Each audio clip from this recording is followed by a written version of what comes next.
No último dia 1º de fevereiro, o Comitê de Política Monetária do Banco Central, o Copom, anunciou que iria manter a taxa básica de juros, a Selic, em 13,75%.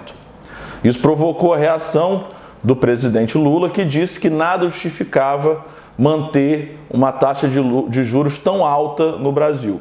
Isso gerou um debate acalorado na imprensa sobre a chamada autonomia do Banco Central, que foi transformada em lei do governo Jair Bolsonaro em fevereiro de 2021. Isso instituiu que o presidente do Banco Central teria um mandato de 4 anos. O que isso significa? Isso significa que Lula foi eleito presidente da República, mas quem está no comando do Banco Central, no comando da política monetária do Brasil, é Roberto Campos Neto, alguém escolhido por Jair Bolsonaro, ex-presidente da República.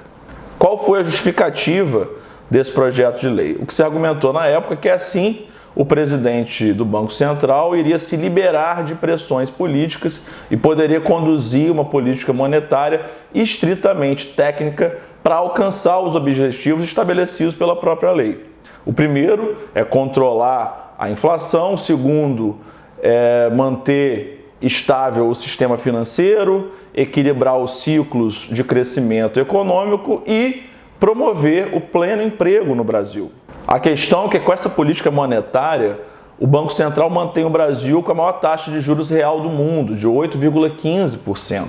É uma forma de combater o aumento de preços, reduzindo a demanda, diminuindo a circulação de moeda e diminuindo o poder de compra da população. O que isso tem a ver com a sua vida? Por que isso é tão falado, né? Com essa política econômica, você tem menos crédito à sua disposição, você tem menos poder de compra, fica impossibilitado de fazer a compra de um bem durável, de um eletrodoméstico, de um carro, de uma casa. Eu, por exemplo, tenho uma empresa, né? Tive que empreender por necessidade e fala-se muito que o grande problema do empreendedor no Brasil é o Estado, os impostos, mas isso não foi o que eu vivi. Na verdade, obviamente que ninguém gosta de pagar imposto, ninguém gosta de burocracia, mas o maior problema que a gente teve aqui para crescer, né, empreendendo sem capital, foi justamente a falta de crédito, ou melhor, né, a gente só encontrava crédito com juros criminosos, então era muito difícil a gente conseguir expandir, porque a gente tinha que pagar muitos juros para o empréstimo que a gente contraía. Então é esse impacto que a política monetária do Copom tem na vida das pessoas. É óbvio que a inflação é algo terrível, né, que penaliza justamente a classe trabalhadora. O Brasil tem uma memória muito negativa, traumática, da experiência da hiperinflação deixada pela ditadura militar de direita no Brasil nos anos 80, que só foi debelada pelo Plano Real, mas a forma como o Banco Central tem conduzido a política monetária, até porque está totalmente desassociada da política fiscal e de uma política cambial, ela ataca a questão apenas reprimindo demanda e ignora o fato que muito da pressão inflacionária que a gente vive no Brasil hoje está ligada ao outro lado, ao lado da oferta. Tem muito a ver com aumento de custos, o encarecimento dos custos de combustíveis, a alta do dólar. Então é um tipo de política econômica que não resolve o problema e gera apenas, né, ela trava o crescimento econômico, trava o desenvolvimento econômico, a geração de emprego, o aumento de poder de compra, enfim, quem paga a conta somos nós, né? E o Lula demonstrou essa preocupação porque o que o Copom sinalizou, né, na justificativa da sua decisão de manter a taxa de juros nesse patamar tão elevado? É manter essa política de juros muito altos até 2024, que é quando termina o mandato do Roberto Campos Neto. E aí, por causa disso, muita gente veio levantar a questão, já que Roberto Campos Neto foi nomeado por Jair Bolsonaro, é neto, né, do Roberto Campos, para quem não se lembra, foi o principal economista liberal brasileiro do século XX, que foi o primeiro ministro de planejamento do governo Castelo Branco, que foi o primeiro governo da ditadura militar, um governo que acabou com os partidos, que instituiu efetivamente o autoritarismo no Brasil. A gente, enfim, não vamos entrar nesse mérito ele não vai se responsabilizar pelo quem foi o avô dele, mas isso é um indicativo, e fato é que o Roberto Campos Neto, ele estava num grupo de WhatsApp dos ministros de Bolsonaro. E aí vem aquele argumento, se o camarada, né, ele é pretensamente um técnico que está gerindo a política econômica, independente de pressões políticas, independente do poder do presidente da República, como a questão está colocada agora no debate que está sendo feito com o Lula, por que o Roberto Campos Neto estava num grupo de ministros do Jair Bolsonaro? Isso prova que ele era qualquer coisa menos independente. O Roberto Campos é um criminoso por isso? Não, ele é um ser humano. Até porque, como diria Nelson Rodrigues, a imparcialidade ela só merece a nossa gargalhada. Não existe imparcialidade. A ciência econômica não é uma ciência exata como os ortodoxos, os neoliberais querem fazer a gente crer. Ela é uma ciência humana. O objeto da análise da ciência econômica é o ser humano e todos nós somos seres humanos, sabemos, né, o grau de imprevisibilidade, né, que existe limite para o que esses modelos matemáticos podem prever, e até o Banco Central é uma prova bastante contundente disso. Em 2021, a inflação furou a meta em mais de 6%, né? E qual foi a justificativa do Banco Central para esse erro? Eles falaram que foi uma pressão inflacionária imprevista, vindo de outros países. Enfim, eu não vou entrar nesse mérito se é o caso ou não. É um debate bastante técnico que, enfim, eu não domino, mas o fato é que isso demonstra que as ciências econômicas elas não são exatas dessa maneira, né? E o que a grande mídia tenta vender? Tenta vender que não, que é uma ciência totalmente exata, que o Roberto Campos é um cara totalmente parcial e que o Banco Central, pretensamente independente, seria essa entidade que pairasse sobre a sociedade, sobre a política, querendo o bem da sociedade. Isso aí, obviamente, é uma mistificação, isso é ideologia pura, né? É uma ideologia que de tão fanática descamba, chega a tocar o campo da religião, mas que é muito nociva, é muito ruim para o Brasil, porque esse tipo de política monetária, além de travar o crescimento econômico, o desenvolvimento econômico, a geração de empregos, ela também aumenta muito a dívida pública do país, né? Cada um ponto que você eleva na Selic, você gera um gasto extra de 40 bilhões para o governo federal, e esses 40 bilhões que nada mais é do que transferência de renda dos nossos impostos para os banqueiros. E aí, por que o Roberto Campos faz isso? Né? Porque ele é uma pessoa má? Não, porque ele é um sujeito, um ser humano, como eu e você, que tem interesses e que tem uma ideologia.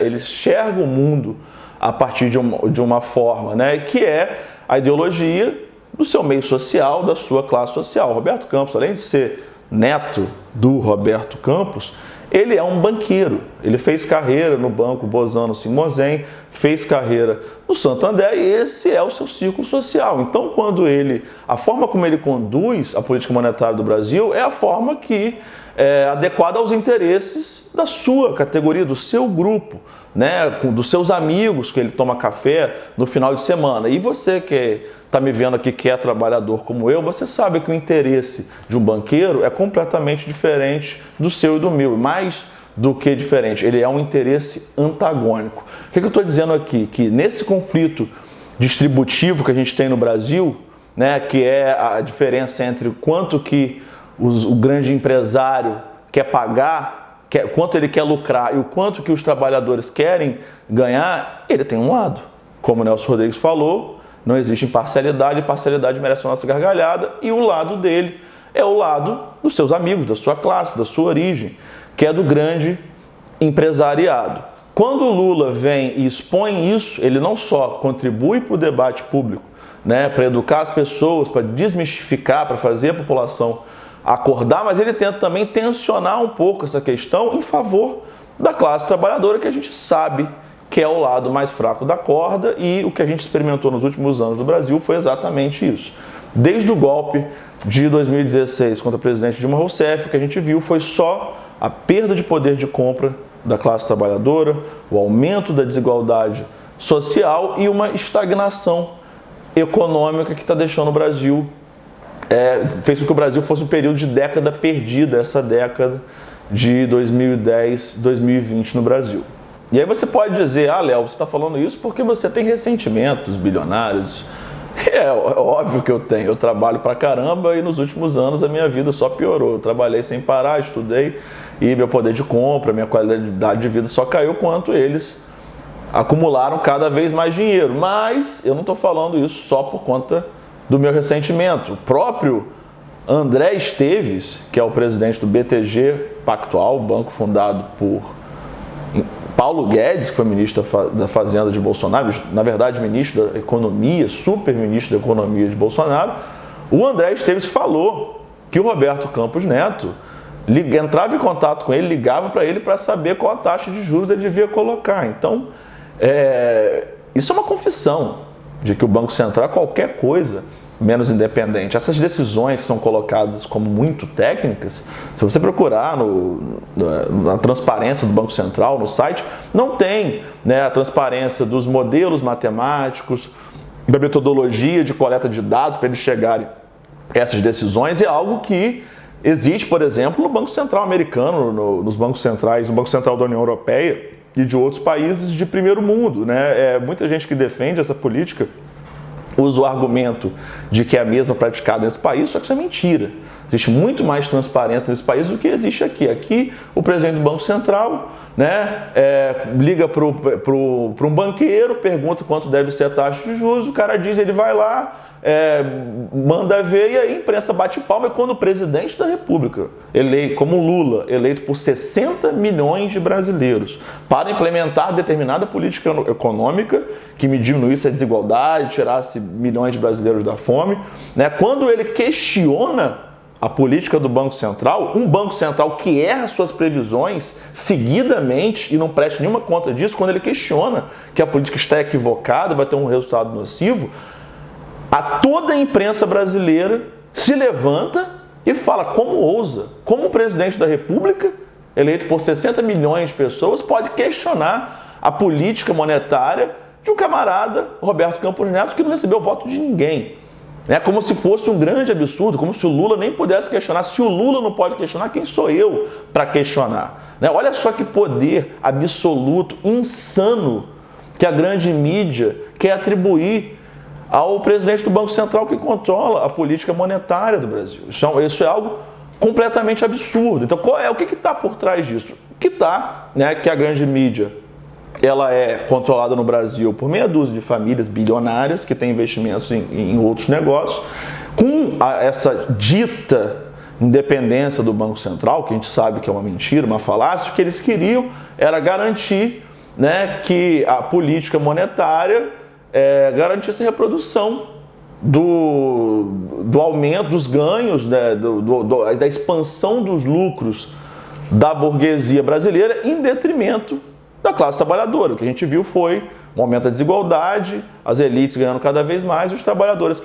ganhando cada vez menos, e com essa ideologia do Banco Central independente, isso seria reproduzido infinitamente e ninguém poderia questionar. Nem o presidente da República poderia questionar, que dirá eu. Né? E aí o Lula fez muito bem em expor essa falácia, né? Em expor essa mistificação. Eles são muito espertos, mas a sua ideologia é tão limitada e atrasada teoricamente, justamente por querer anular a política, ou pelo menos a política dos seus adversários, eles acabam gerando um problema. Lula é político, né? E na verdade é o maior político que o Brasil teve desde Getúlio Vargas. O que ele está fazendo agora? Já que ele perdeu, né, o controle ou a capacidade de interferência na política monetária, que é decisivo para o desenvolvimento econômico de qualquer nação, o que o Lula pode fazer? Ele pode usar uma retórica de culpar o Banco Central por um possível insucesso do seu governo. E ele está usando isso politicamente e faz muito bem, né? E aí um aviso para os bolsonaristas e para a extrema-direita que está aqui assistindo, que está vibrando, né, com a sabotagem que o Banco Central está fazendo com o governo Lula, né? Então tá bom, vamos impedir o crescimento econômico, vamos manter o Brasil na lama para derrubar o Lula e eleger o Bolsonaro ou um outro político de extrema-direita, fascista, já que o Bolsonaro provavelmente vai ficar inelegível pelos crimes que cometeu. Vamos eleger um camarada desse para presidente em 2026. Isso pode acontecer perfeitamente, porque a esquerda, ao contrário da direita brasileira, ela é democrática. Ela, como perdeu para o Bolsonaro, ela pode perder para alguém e alguém de direita ganhar. E aí, se alguém de direita ganhar, o Lula, quando o Roberto Campos Neto acabar o mandato dele, ele pode indicar uma outra pessoa, e pode indicar alguém bastante de esquerda, alguém bastante leal a ele, que promova uma sabotagem também num governo de direita que possa ser eleito depois do Lula. Então, você, reaça, que está atacando fogo e está querendo atrasar o Brasil e está no quanto pior melhor para voltar ao poder, abre o seu olho, porque pau que dá em Chico, dá em Francisco também. E é isso. Recado está dado. Se você gostou desse vídeo, concorda com o que eu falei, e mais do que isso, se você acha que essa informação, esse conteúdo deve chegar a outras pessoas, que é importante que mais brasileiros saibam, acordem para o que está acontecendo no Brasil, o que está por trás da discussão e como isso impacta a sua vida, por favor, compartilhe esse vídeo, se inscreva aqui no canal, ative o sininho. A sua inscrição é muito, muito importante. A gente faz esse trabalho aqui sem ganhar nada, sem nem ter essa intenção, apenas querendo promover o debate, disputar mentes, disputar consciências e tornar o Brasil um país melhor. Livrar o país desse fascismo que manteve a gente no buraco nesses 4 anos, mas a gente vai conseguir. Só depende de você. Valeu!